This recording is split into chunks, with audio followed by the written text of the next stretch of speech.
Assalamualaikum warahmatullahi wabarakatuh. Alhamdulillahirabbil alamin wassalatu wassalamu ala asyrafil anbiya'i wal mursalin sayyidina maulana Muhammad wa ala alihi wa sahbihi ajmain. Rabbi shrah li sadri wa yassir li amri wahlul 'uqdatam min lisani yafqahu qawli. Subhanaka la ilma lana illa ma 'allamtana innaka antal alimul hakim. La haula wala quwata illa billahil aliyil azim. La haula wala quwata illa billahil aliyil azim. La haula wala quwata illa billahil aliyil azim. Amma ba'du. Alhamdulillah, syukur kepada Allah Subhanahu Wa Taala kerana izin dan limpah kurnianya maka dapat kita bersama-sama lagi dalam majlis ilmu. Selawat dan salam ke atas junjungan besar Rasulullah sallallahu alaihi wasallam. Jadi hari ini saya akan sambung pelajaran kita dalam kitab Matlaul Badrain tentang rukun solat. Rukun solat yang ketiga, iaitu tentang takbiratul ihram. Saya baca kitab ni, kitab Matlaul Badrain. Bismillahirrahmanirrahim. Maka wajib atas yang berkuasa menutur dengan dia bahawa berkata ia Allahu Akbar. Maka tiada sah Ar-Rahman Akbar dan umpamanya seperti Allahu Kabir atau Allahu Azim atau Allahu A'zam.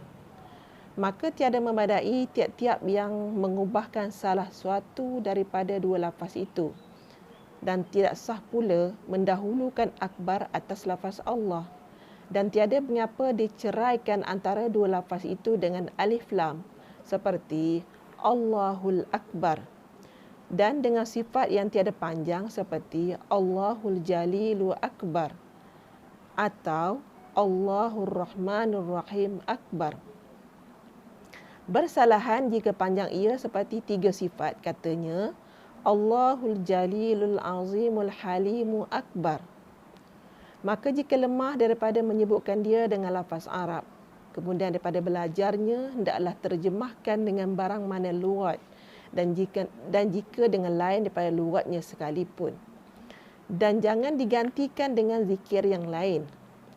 Dan wajib atas orang yang bisu menggerakkan lidahnya dan dua bibirnya dan daging anak lidah pada akhir langit-langit dengan takbir atas qadar kuasanya. Dan demikian lagi segala bacaan yang wajib. Maka jika lemah daripadanya, hendaklah diniatkan dengan hatinya. Dan wajib pula ia mendengarkan dirinya akan takbiratul ihram. Demikian lagi segala bacaan yang wajib. Dan wajib muqaranah akan niat dengan takbiratul ihram. Adapun Imam Nawawi maka memilih ia akan memadai dengan muqaranah urfiyah, dengan sekira-kira dibilangkan pada uruf bahawasanya ia menghadirkan bagi sembahyang. Itu kitab Matlaul Badrain. Okey, kita tengok. Yang ketiga, takbiratul ihram. Takbiratul ihram ni merupakan rukun qauli dalam sembahyang. Dan dia merupakan pembukaan sembahyang. Kita mulakan erti sembahyang, kita memulakan dengan mengangkat takbiratul ihram dan diakhir dengan salam. Bacaan takbiratul ihram, bacaannya iaitu Allahu Akbar. Yang sunat tu angkat takbir, angkat Allah. Dan itu sunatnya. Tetapi bacaannya yang wajib. Bacaannya wajib. Apa wajib dia? Wajib bagi orang yang berkemampuan.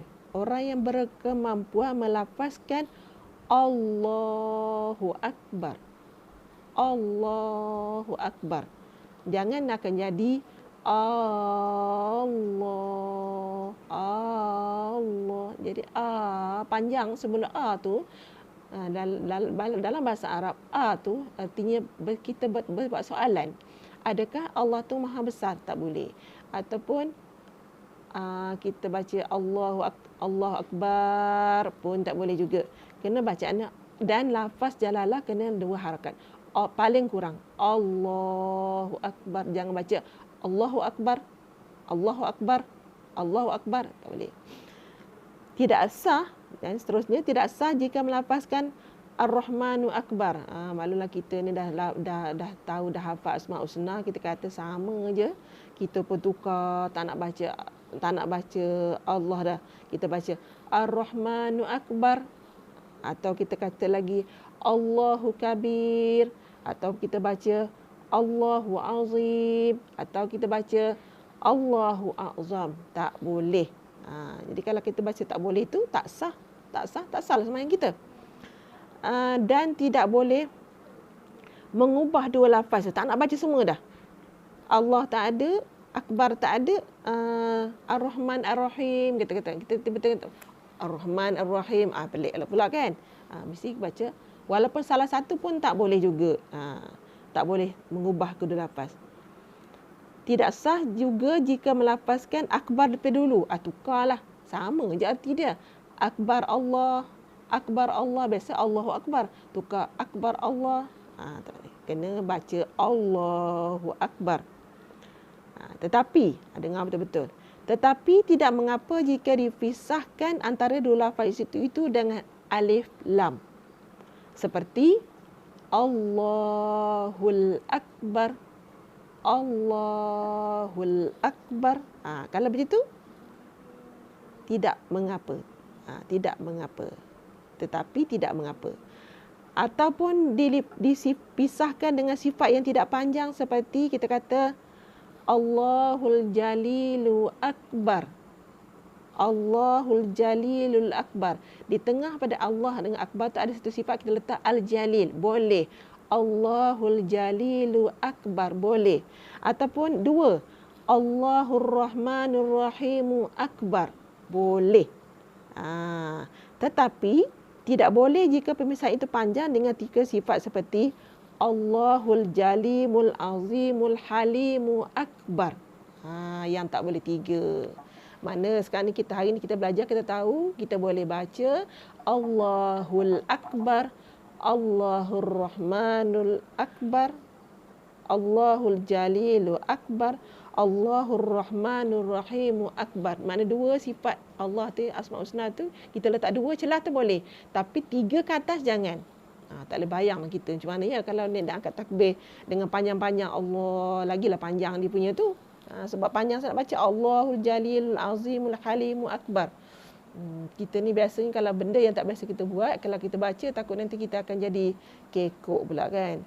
Cumanya bila kita belajar kita tahu, bila kita dengar orang baca Allahul Akbar, bermakna sembahyang dia sah. Jangan kita, sebab kita bila kita jahil, kita dengar lain pada biasa, kita kata, tak sah sembahyang. Sah.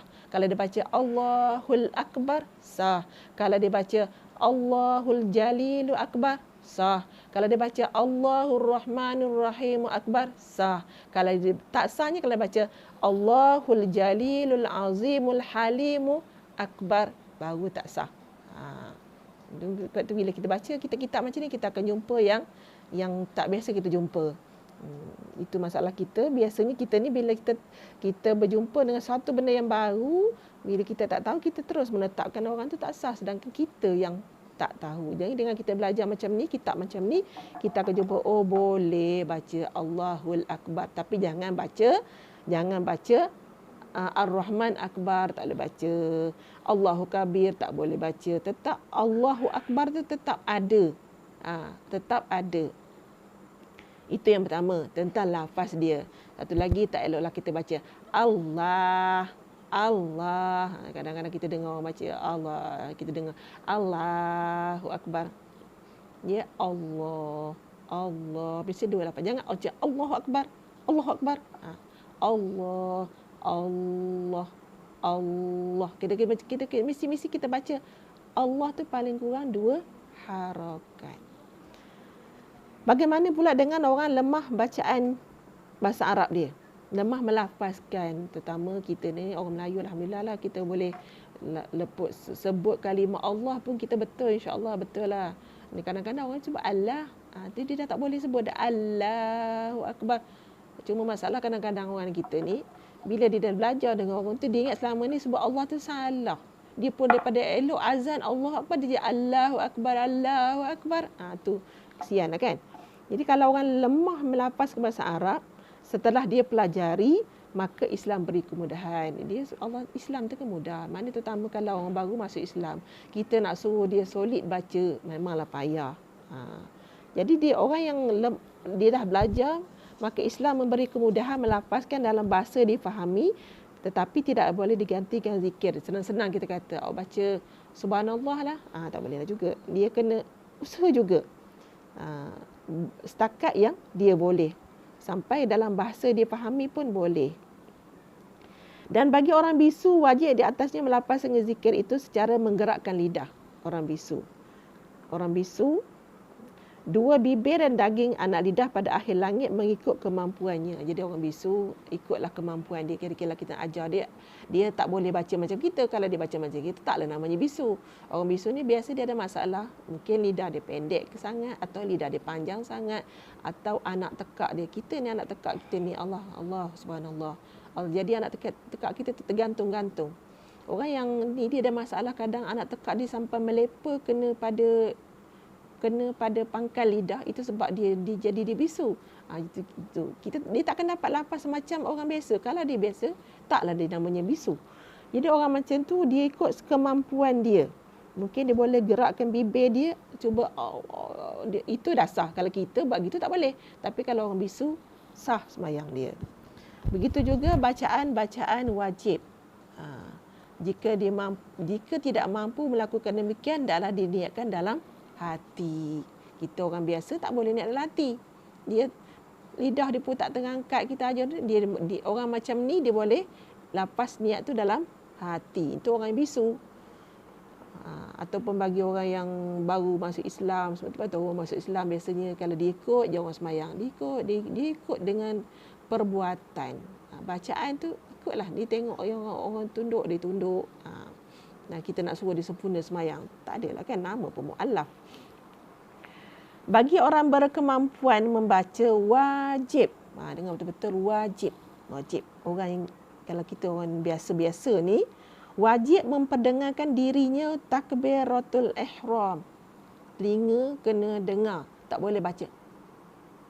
Tak boleh. Kena telinga kita dengar. Terdengar telinga kita sendiri. Juga bacaan wajib yang lain seperti ulang balik, kita baca takbiratul ihram, kita baca Fatihah, kita baca tahiyat, kita baca selawat yang tahiyat kedua, kemudian beri salam. Assalamualaikum, salam pertama. Yang tu kena dengar di telinga. Wajib memperdengarkan diri. Dan juga bacaan lain. Wajib mendengarkan diri. Bacaan-bacaan lain, bacaan yang wajib lain. Dalam sembahyang ni kita ada bacaan wajib, ada bacaan sunat. Sunat tu ada sunat ab'ad, ada sunat hay'ah. Jadi hak yang lain tu pun buatlah bagi telinga kita dengar.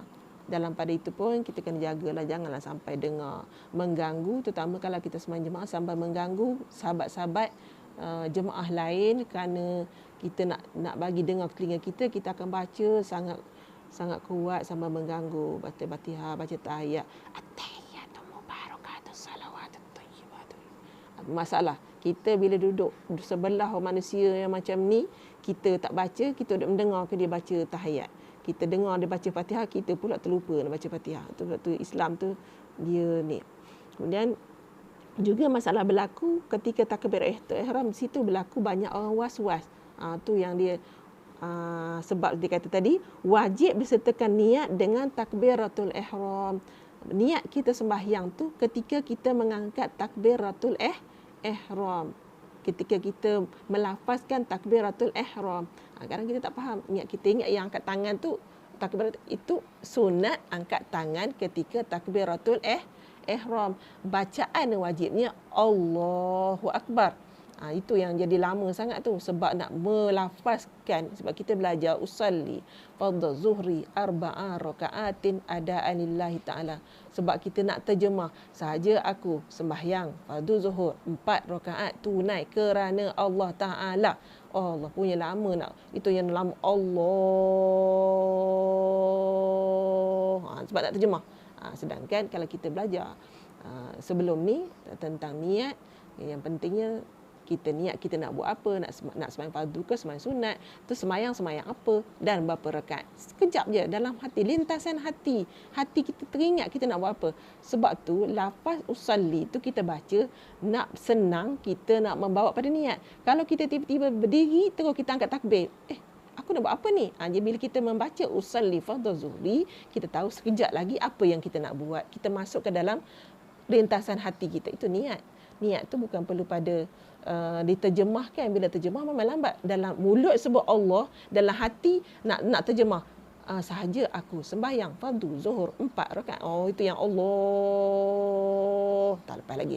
Allah tak lepas lagi sebab lama sangat nak menterjemah niat. Faham? Menterjemah. Patutnya lintasan hati ingat nak buat apa, nak sembahyang fardu, kemudian nak sembahyang apa, sembahyang zuhur. Berapa rakaat? Bila zuhur tu 4 rakaat. Selesai.